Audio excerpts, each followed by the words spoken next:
Hey, Kenish Russell here. I'm going to make a video of it's kind of a little bit off the subject, a little bit of audio stuff that I do, guitar-driven music stuff, and show you my theater that I have in my house that I built 2005, so it's about 8 years old. And this is like shoestring theater. And the reason why I'm making a video is because got another little one on the way. My wife is pregnant, and we're going to be turning our current guest room into the baby room, and then the theater is going to become like a guest room slash theater room. So we're going to have to repaint it and kind of do some things aesthetically with that. But also, my brother-in-law is a really nice guy, and he's got a CRT projector, which is those projectors with the three different colors, the red, green, and blue. And they actually produce a really good image. And so he's got an extra one of those. He bought a new one. He's giving me his other one. And so I'm really actually excited because on one hand I'm kind of getting this upgrade to my theater, and on the other hand I'm having to adjust some things to make it where we can actually have a guest stay in here as well. So before I painted the walls and did things different, I wanted to kind of document my theater for everybody, and really for myself, really, but you get to enjoy it too, hopefully.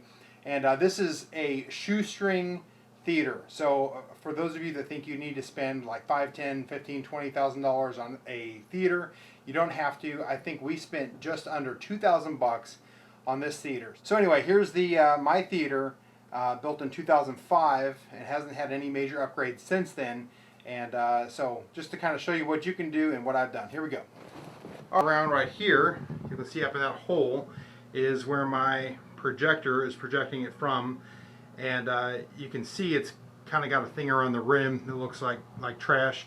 We used to have like a glass window there, but it didn't quite work, so I took it out, and I'll be fixing that this week when I get my new projector in. But anyway, it is just masonite that you can get from any hardware store, and painted it what's called it was a Behr paint called Silver Screen, and it's slightly not off-white, it's like a blue-white, and ends up being a very good screen material because the back side of that is just like glass. And then I just took some MDF here on the side and painted those, but you can see if I get up close, it kind of like washes out the image. You can see what kind of color that is with the light. Anyway, up here we've got the speakers, center channel, and these are in-wall speakers, obviously. Here's the right, and I painted this color to match the wall, and so I decided not to put the screens on them. I thought that would look kind of better with just being the speakers themselves, but that's just a personal thing. And actually, you don't even hardly ever see the speakers here because the lights are off. These are Dayton speakers from Parts Express, and I cannot recommend these guys enough for especially for a budget theater that you're doing. I think that, speakers total, I probably spent, I think it was right around $250 for those speakers, and then my rears are up here. You can see them there on both sides. My rear speakers, and the reason why I didn't put them on the wall is because they've been great on that wall, but on this wall I have a door, and it would have put them on the back, which would have been great there, but on this side I also have a door. So I chose to go with the ceilings, and got an old ceiling fan in there, and wish I could replace that. And then down here at the bottom is a subwoofer. It's just a 12-inch subwoofer. It's powered. I think it's 100 watts.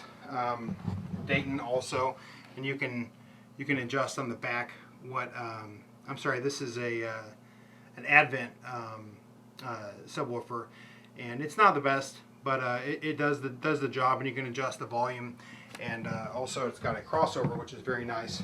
Over here got a couple little stands in case I want to eat while I'm in here. And then you'll see on these like let me come over here, this is probably better light on this one, these foam pieces, and this is like partial aesthetics, partial actually doing something, but it deadens the sound just enough in the theater where I'm not having to where you don't get echo happening.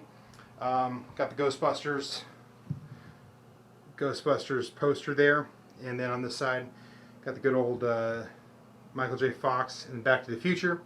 And then on the wall here, this says L&K. It stands for Lewis and Kenneth, my brother-in-law and me. And actually my brother helped out too. I probably should have made it say LDK. And when I do my new theater, I'm going to make another one that says LDK to give him some props too. But anyway, this is the, on here you'll see it's got this, it's got the light switch up here, as well as this light switch here. And this light switch here controls the actual lights up top, and this light switch here controls the lights up here.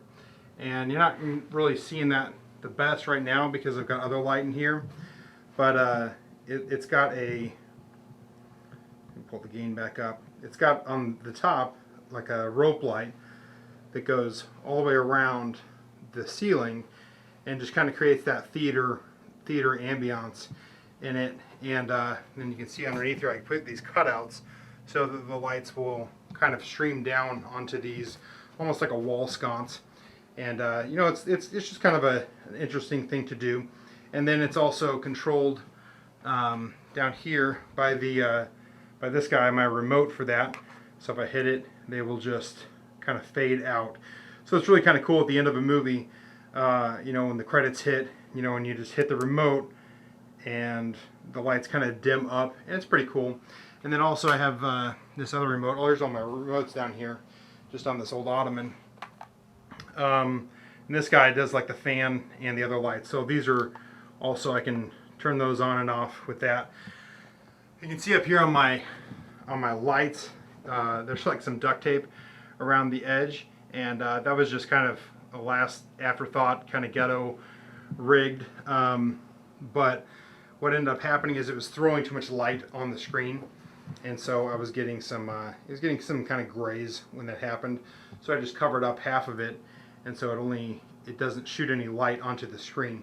Because with a projector especially, you need to have as little light as possible.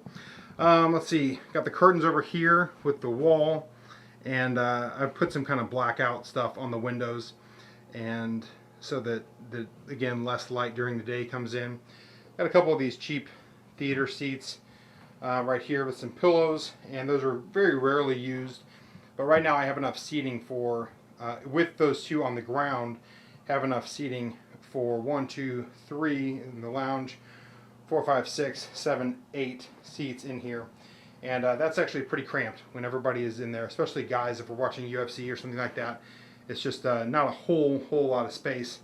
Then everything, all the components wise, is back here into this room. And pull the gain down. It doesn't look that great. It's just all, like I said, I built this in 2005 before HDMI was like really hitting hard. And so everything back here is component. And so it's just a big jungled mess back there. But I've got a little light that I made right here that I can turn on and off. And but anyway, that's that. Just got a, you know, it's a decent but little Pioneer receiver, but it doesn't have any HDMI or anything on it. So then what I did was I go up here, and this pipe right here is going to all of the wires upstairs for my speakers. So they go up here into the attic, and then all the speakers are just run through the attic, all the wires of that. And then this pipe right here actually goes into the next door closet, and there, I'll show you here in just a second how I have the projector hooked up there. And I got a couple movies and such. Sorry it doesn't look that great. I really don't use this room that much. Got the antenna here. This is just placed there. I haven't even set it up because I just got it recently and I need to set it up. And there's a refrigerator down here as well that is also very rarely used. But anyway, that's this room, and so we'll see what we're going to do here. Remember, here's where the projector is coming in from next door, and let's go over there and see what that looks like.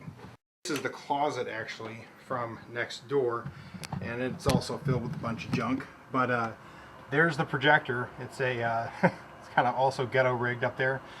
You can see it's got this kind of knockout there. That wall where it's knocked out is going into the like a shaft for the AC. And then this right here at the bottom, that hole right there is going into the closet next door. And so that's where everything is coming in. It's running in through there and then up to the projector. And this is just it's not the best projector in the world. It's Mitsubishi. I don't remember the model name. It's a DLP, and it's outdated. It's not what a projector would be these days. Let's go back to the other room. So here we're back in the theater. And you can see how the projector is coming through there. But what's going to happen in this next week is right above here is going to be a huge CRT projector, and they're like 150 pounds, and it's going to be awesome, and it's going to have an awesome picture, totally great black levels, and just going to be pretty sweet. Everything else I'm pretty much going to keep the same. Then I'm going to end up moving this projector downstairs to use down there. But anyway, hopefully you enjoyed this this little video, and it's get to share my experience building this guy. We built this thing. It was Christmas 2005. My brother-in-law and brother came into town, and we just built this thing in 3 days. We probably put, I think we counted it up to like 100 man hours in 3 days that it took for us to do all this. I mean, we painted it, did the lighting, did the wiring, all the screen, the cans up there in the ceiling, all the wiring going to the speakers. Everything was done in just a very, very, very short period of time. And so there's a couple things that we kind of had to cut corners on, as you can see, like in the other closet as I'm hanging the projector. But overall, it works out pretty great. This over here, these lights are very rarely on. I just put this one in here. That's actually a subwoofer that I've yet to hook up that my brother-in-law built. That's pretty sweet, but I don't have a amp to power it yet. But anyway, hopefully you enjoyed this video, and hopefully it'll inspire one of you guys to make your own home theater if you're a do-it-yourself me. And hopefully you enjoy. This is Kenneth Russell. Please like, comment, subscribe.